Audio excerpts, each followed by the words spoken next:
अल्लाह जे नबी सल्लल्लाहु अलैहि वसल्लम फरमायो कच्चो बसर ऐं कच्ची थूम खाई मस्जिद में न ईंदा करियो, मस्जिद में ना अचो। फरिश्तनि खे तकलीफ़ थिए थी, निमाज़ी तव्हां सां गॾु उन्हनि खे तकलीफ़ थिए थी त कच्चो बसर ऐं थूम खाई न अचो।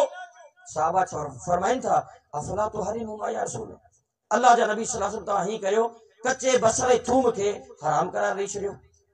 कच्चो बसर ऐं थूम अॼु खां पोइ हराम आहे, असीं खाईंदासीं कोन, पाण साहिब शरीयत आहिनि। छा अल्लाह जे नबी सल्लल्लाहु अलैहि वसल्लम कच्चे बसर ऐं थूम खे हराम करार ॾिनो? पाण फरमाइनि था लैस ली तहरीमुन मा अहलहुल्लाह, अल्लाह जा बंदो जे शइ खे मुंहिंजो परवरदिगार हलाल करार दे ऐं उनखे हराम कीअं करार ॾेई छॾियो। अॼु असां हालत ॾिठी आहे दीन जी कहिड़ी कई अथनि, जी मौलवी चवे, जी को फिरके वारो चवे, जी को जमात वारो चवे। अल्लाह जे नबी सल्लल्लाहु अलैहि वसल्लम माखी जे बारे में फरमायो अॼु खां पोइ माखी कोन खाईंदुसि, हराम आहे। अल्लाह ताला कुरान में छा फरमायो, या अय्युहन नबी लिमा तुहर्रिमु मा अहलल्लाहु लक, ऐ नबी सल्लल्लाहु अलैहि वसल्लम जे शइ खे मूं हलाल कयो है तू केर थी तुनखे हराम करण वारो। अल्हम्दुलिल्लाहि रब्बिल आलमीन वल आक़िबतु लिल मुत्तकीन वस्सलातु वस्सलामु अला अशरफिल अंबिया वल मुरसलीन नबियना मुहम्मदिन व अला आलिहि व अस्हाबिहि अजमईन, अम्मा बाद। फ़क़द क़ाल अल्लाहु सुब्हानहु व तआला बाद फ़ाऊज़ु बिल्लाहि समीइल अलीम मिनश शैतानिर रजीम मिन हमज़िही व नफ़ख़िही व नफ़्सिही, बिस्मिल्लाहिर रहमानिर रहीम। या अय्युहर रसूल बल्लिग़ मा उन्ज़िला इलैका मिर रब्बिक व इन लम तफ़अल फमा बल्लग़ता रिसालत। रब्बि इश्रह ली सदरी व यस्सिर ली अमरी वहलुल उक़दतम मिन लिसानी यफ़क़हू क़ौली। काबिल इज़्ज़त वाजिबुल एहतराम मुअज़्ज़िज़ उलमाए कराम, मोहतरम मुझा बुजुर्ग ऐं नौजवान साथियों, अस्सलामु अलैकुम व रहमतुल्लाहि व बरकातुहू। कि दोस्त जेके ॿाहिरि ॻाल्हाइनि पिया उन्हनि खे गुज़ारिश आहे त ख़ामोशी सां पिंडाल में अचनि। असां जेको मक़सदु खणी गॾु थिया आहियूं उन मक़सद खे हासिल करे सघूं।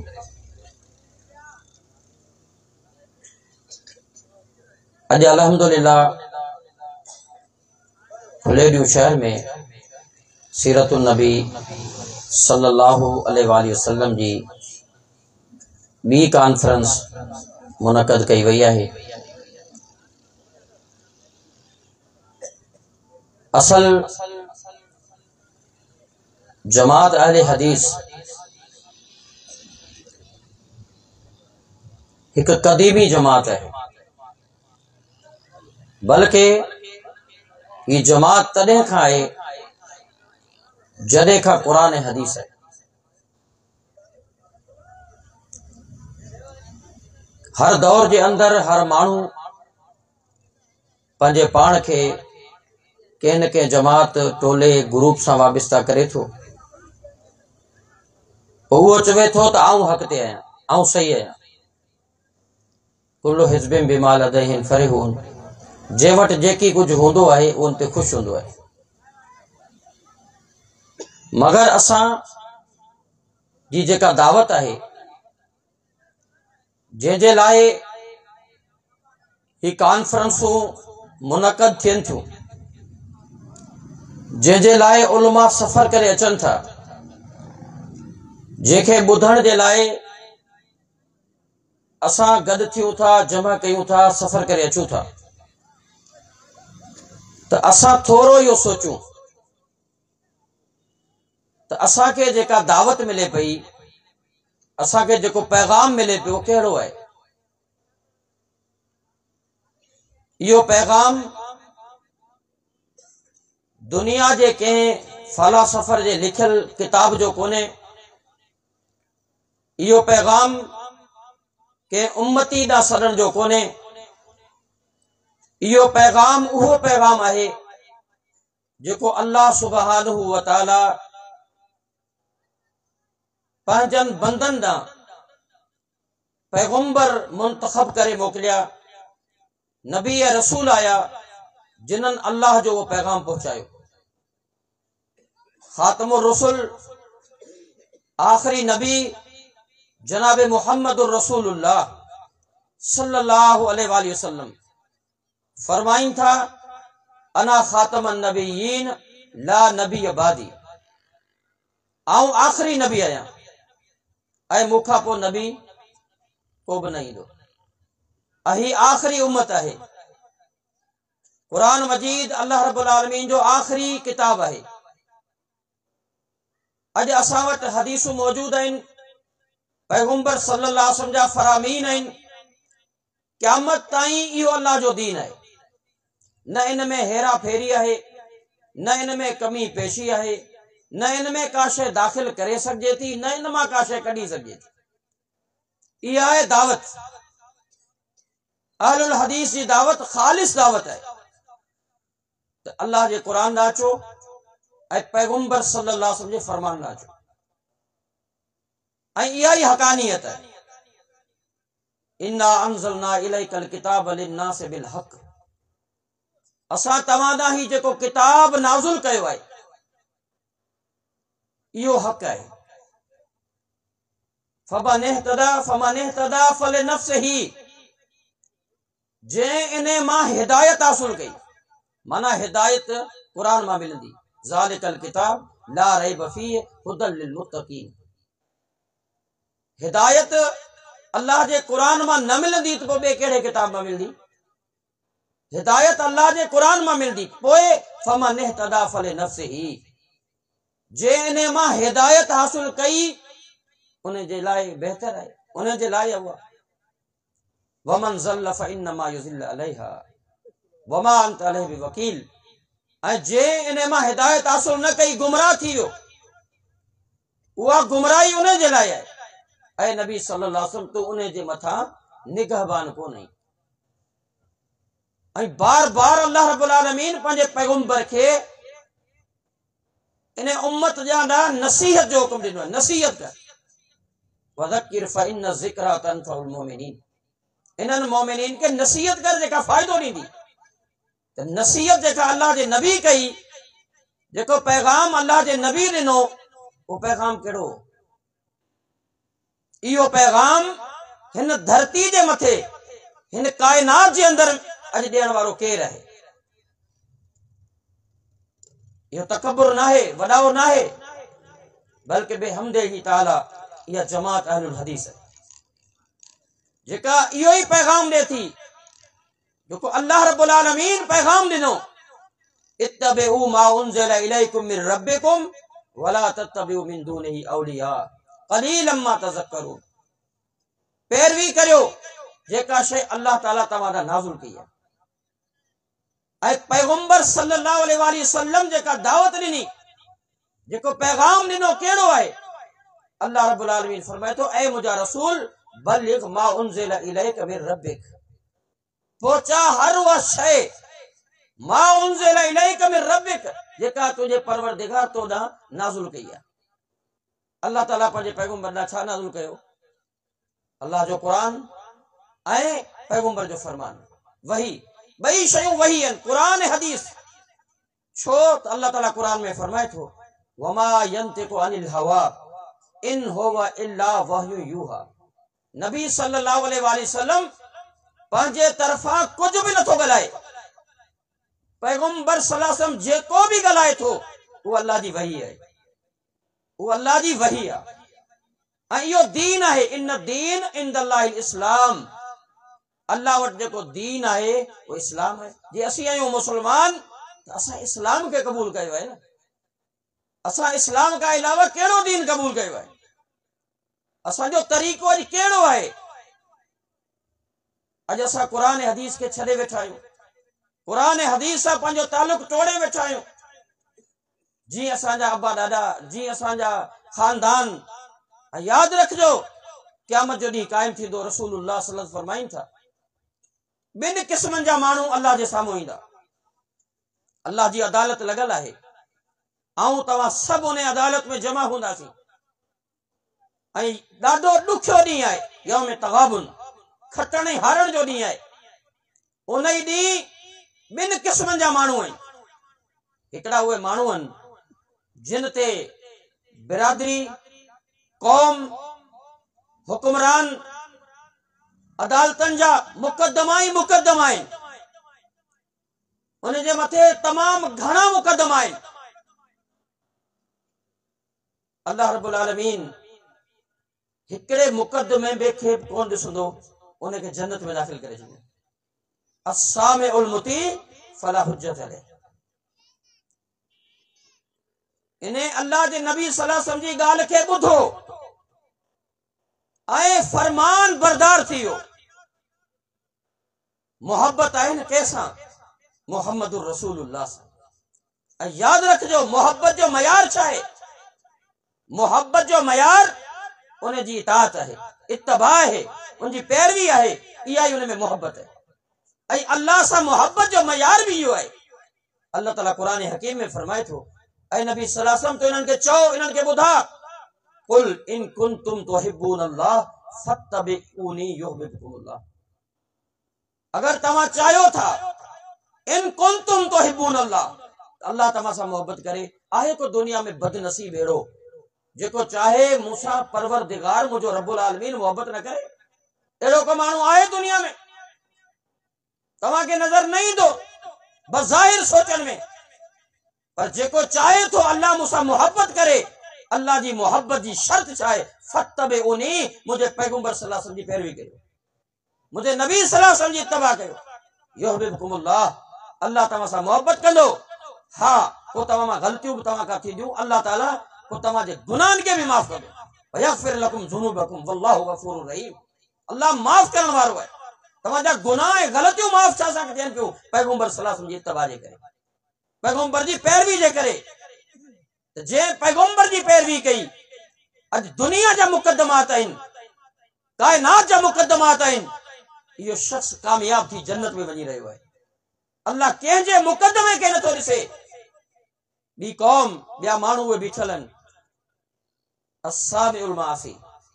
कौम राज़ी आहे, बिरादरी राज़ी आहे, हुक्मरान राज़ी आहिनि, दोस्त अहबाब राज़ी आहिनि, दुनिया में सभिनी खे राज़ी कई, पर नाराज़ कंहिंखे कई? मुहम्मदुर रसूलुल्लाह सल्लल्लाहु अलैहि वसल्लम। पैरवी कौन कई? अल्लाह जे नबी सल्लल्लाहु अलैहि वसल्लम जी। को कंहिं उम्मती जी पैरवी करे पियो, को कंहिं उम्मती जी पैरवी करे पियो, को कंहिं मौलवी जे कढ लॻल आहे, को कंहिं खे इमाम बनाए अॻियां करे पियो। जे पैगंबर जी पैरवी न कई, अस्सामिउल मासी फला हुज्जत लहू। अॼु क़यामत जो ॾींहुं आहे, मुक़दमा ही मुक़दमा जन्नत में वञी रहियो आहे। अॼु क़यामत जो ॾींहुं आहे, कंहिंजो मुक़दमो कोन्हे, उन ते मुक़दमो आहे त मुहम्मद रसूलुल्लाह जो सल्लल्लाहु अलैहि वसल्लम। केॾां वञे पियो? दुनिया जो इबादतूं केॾां वियूं? छा कामयाब थी सघियो? त असीं गौर ऐं फिक्र करियूं। वो इमाम है, सही बुखारी के खोलियो, ग़ज़वा मूता, पैगंबर सल्लल्लाहु अलैहि वसल्लम सैयदना ज़ैद बिन हारिसा रज़ी अल्लाह तआला अन्हु के उन जो अगवान बनाए, कमांडर बनाए साहबिन खे रवानो कयो आहे। पाण सल्लल्लाहु अलैहि वसल्लम फरमाइनि था त मुंहिंजे ज़ैद बिन हारिसा खे कुझु थी वञे त पोइ इहो झंडो जेको आहे इस्लाम जो, इहो झंडो कंहिंखे खणणो आहे? अब्दुल्लाह बिन रवाह खे। जेकॾहिं अब्दुल्लाह बिन रवाह खे बि कुझु थी वञे त इहो झंडो जाफ़र तैयार खे खणणो आहे।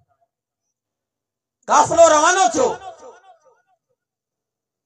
सैयदना ज़ैद बिन साबित रज़ी अल्लाह ताला शहीद थी विया।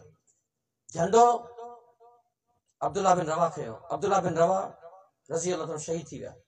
झंडो जाफ़र तैयार कयो, जाफ़र तैयार भी शहीद थी विया, ऐं झंडो ख़ालिद बिन वलीद जे हथ में आहे। पैगंबर सल्लल्लाहु अलैहि वसल्लम मस्जिद नबवी में मौजूद है, खबर पहुंची चुकी है, सहाबा वेठल आहिनि। अम्मा आशा सिद्दीका रज़ी अल्लाह ताला अन्हा फरमाए थी, दरी थोड़ी खुलियल है हुजरे जी, ऐं छा ॾिसां थी त पैगंबर सल्लल्लाहु अलैहि वसल्लम जे अखियुनि मां ज़ारो कतार पानी वही रहियो आहे, पैगंबर सल्लल्लाहु अलैहि फरमाइन था ताज मुंजो ज़ैद बिन हारिसा रज़ी अल्लाह ताला शहीद थी हुआ है। अज मुंजो अब्दुल्ला बिन रवाह शहीद थी हुआ है। अज मुंजो जाफर तैयार शहीद थी हुआ है। एक शख्स दौड़ंदो आयो ऐं अची चवण लॻो अल्लाह जा नबी सल्लल्लाहु अलैहि वसल्लम जाफर तैयार रज़ी अल्लाह ताला जे घर वारा ख़ामोश नथा थियनि, आहो बका करे रोइन पिया। पाण फरमाइनि था उनखे सब्र जी तलकीन कर, वञ ऐं उनखे सब्र जी तलकीन कर। उहो सहाबी वञे थो, वरी शख्स दौड़ी अचे थो, पैगंबर सल्लल्लाहु अलैहि वसल्लम फरमाईंदा वञ उन्हनि खे सब्र जी तलकीन कर। वो वरी अचे थो। अम्मा आयशा सिद्दीका रज़ी अल्लाह ताला अन्हा फरमाए थी इहो मामलो ॾिसी रही उस पंहिंजे अखियुनि सां, हता के पैगंबर सल्लल्लाहु अलैहि वसल्लम वरी आयो। पाण फरमायो था मिटी खण ऐं वञी उन जे वात में विझ। जॾहिं उहो रवानो थियो मूं यकीन करे छॾियो त इहो शख्स नाकाम थी वियो, इहो शख्स नाकाम थी वियो। छो त इहो मिटी खणी उन जे वात में विझी कोन सघंदो ऐं पैगंबर सल्लल्लाहु अलैहि वसल्लम जो नाफ़रमान थी वियो। अंदाज़ो लगायो इहा आहे फरमान बरदारी, इहा आहे तबाह। अॼु असां गौर ई फिक्र करियूं, असांखे अल्लाह जो दीन मिले पियो, क़ुरान हदीस अचे पई, दीन असीं ॿुधूं पिया, बार बार ॿुधूं पिया, पर छा था चऊं? असांजो इमाम ईअं कोन थो चवे, असांजो मौलवी ईअं कोन थो चए, पोइ हेड़ा सभु हेड़ा घणा सभु ग़लति आहिनि।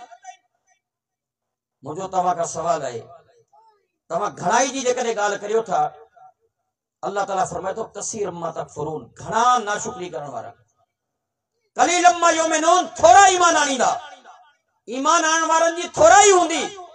313 जॾहिं हुआ तॾहिं तव्हां ॿुधायो मुक़ाबलनि में घणा हुआ? तो सही केरु हुआ? हमेशा तव्हां हकानियत खे समझो, सही माना में दीन खे समझो। दीन कहिड़ी शइ जो नालो आहे? अॼु असां गौर फिक्र करियूं। सहाबा खे तव्हां ॾिसो, हज तमतो सैयदना अबू बकर सिद्दीक रज़ी अल्लाह ताला अन्हु ऐं सैयदना उमर रज़ी अल्लाह ताला अन्हु हज तमतो जा क़ाइल न हुआ। सैयदना अब्दुल्ला बिन उमर रज़ी अल्लाह ताला अन्हु वटि हिकिड़ो शख्स मसलो खणी अचे थो ऐं थी चवे थो त तव्हां चओ था हज तमतो जाइज़ आहे। हज तमतो उहो आहे त पहिरीं हज जे लाइ असीं एहराम ॿधूं उमरे जो, उमरो मुकम्मल करे पोइ हज जो एहराम। तव्हां चओ था हज तमतो जाइज़ आहे, सैयदना उमर चवे थो जाइज़ कोन्हे। सैयदना अब्दुल्ला बिन उमर रज़ी अल्लाह ताला अन्हुमा कहिड़ा अल्फाज चवे थो? अमरो अबी युतब अमर रसूलुल्लाह अमर रसूलुल्लाह, छा मुझे मथा पैरवी मुझे पी जी लाजिम है उमर रज़ी अल्लाह ताला अन्हु जी, या मुझे मथे पैरवी मोहम्मद रसूलुल्लाह सल्लल्लाहु अलैहि वसल्लम। इत्तिबा केजी फर्ज आहे? मोहम्मद रसूलुल्लाह सल्लल्लाहु अलैहि वसल्लम। ऐं इहो ई मसलो अब्दुल्ला बिन अब्बास रज़ी अल्लाह ताला अन्हुमा के उनजे साम्हूं भी पेश थी वियो। फरमाए थो ऐं इन्नी अख्शा अलैकुम हिजारतम मिनस समा, ऐं डिॼां थो किथे तव्हां जे मथे आसमाननि खां पत्थरनि जी बरसात न थी वञे। ऐं चवां थो काल अकूल काल रसूलुल्लाह, ऐं चवां थो त अल्लाह जे नबी सल्लल्लाहु अलैहि वसल्लम फरमायो आहे व तक़ूलून अबी बकरिन व उमर, अमी चओ था अबू बकर ऐं उमर ही फरमायो आहे। मुंहिंजो तव्हां खां हिकिड़ो सादो सवाल आहे, मुंहिंजा मोहतरम दोस्तो, फलेनी जा मुसलमानो, गौर करियो वञी हिन उम्मत में इमामुल अंबिया जनाब मोहम्मद रसूलुल्लाह सल्लल्लाहु अलैहि वसल्लम खां पोइ सब खां बेहतर इंसान केरु आहे? तव्हां जवाब ॾींदो सैयदना अबू बकर सिद्दीक रज़ी अल्लाह ताला। उन खां बाद में तव्हांजो जवाब ईंदो सैयदना उमर रज़ी अल्लाह ताला। मूंखे ॿुधायो ही उहे सहाबा आहिनि जिन पैगंबर सल्लल्लाहु अलैहि वसल्लम खां इल्म हासिल कयो आहे। खोलियो सुनन इब्न माजा, हिकिड़ी औरत आई है सैयदना अबू बकर सिद्दीक रज़ी अल्लाह ताला अन्हु, चवे थी त मुंहिंजो पोटो आहे, उन जी मिल्कियत आहे, उन में मूं ॾाॾी जो को हिसो आहे, ऐं ॾाॾी आहियां, मुंहिंजो को हिसो आहे। सैयदना अबू बकर सिद्दीक रज़ी अल्लाह फरमाइनि था शरीयत में इहो मसलो मूंखे मौजूद मालूम कोन्हे त को ॾाॾी खे पोटे जी मिल्कियत मां हिसो मिले। ॾाॾी खे पोटे जी मिल्कियत मां हिसो कोन मिलंदो। मुगीरा बिन शुअबा रज़ी अल्लाह ताला मौजूद आहिनि, चवनि था अल्लाह जे नबी सल्लल्लाहु अलैहि वसल्लम ॾाॾी खे पोटे जी मिल्कियत मां 6 हिसो ॾियारियो आहे। सैयदना अबू बकर सिद्दीक रज़ी अल्लाह ताला अन्हु उनखे 6 हिसो ॾियारियो।